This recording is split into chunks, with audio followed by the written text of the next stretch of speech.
അസ്സലാമു അലൈക്കും റഹ്മത്തുള്ളാഹി വബറകാത്തു. പരിശുദ്ധ റമദാൻ കടന്നു വരികയാണ്. എല്ലാവർക്കും സ്വർഗം ആഗ്രഹിക്കാനും ആ സ്വർഗം ലഭിക്കാനുമുള്ള സന്ദർഭങ്ങളാണ്.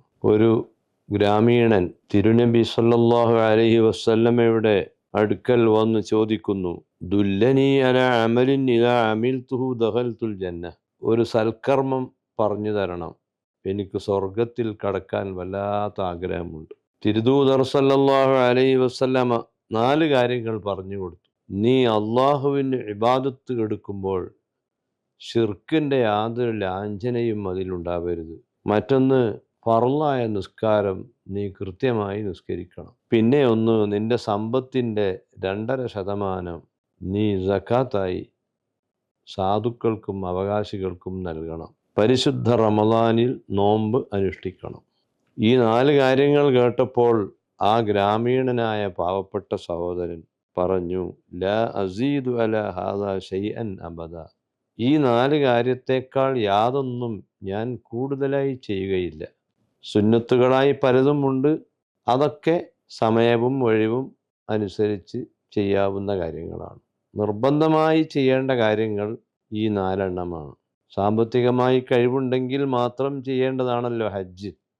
ബാക്കിയുള്ള 4 കാര്യങ്ങൾ അത് ചെയ്താൽ തന്നെ നിനക്ക് സ്വർഗം ലഭിക്കും.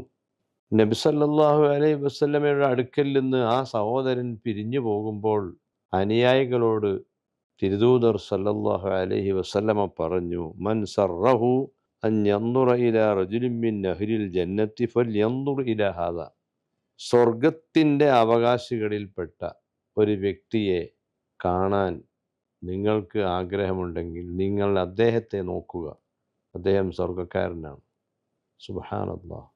ഫർളായ കാര്യങ്ങൾ മാത്രം നിർവഹിച്ചാൽ തന്നെ ഗ്രാമീണർക്ക്, ഇസ്ലാമിലേക്ക് ആദ്യമായി കടന്നു വരുന്ന ആളുകൾക്ക് ഫർള് മാത്രം ചെയ്താൽ മതി.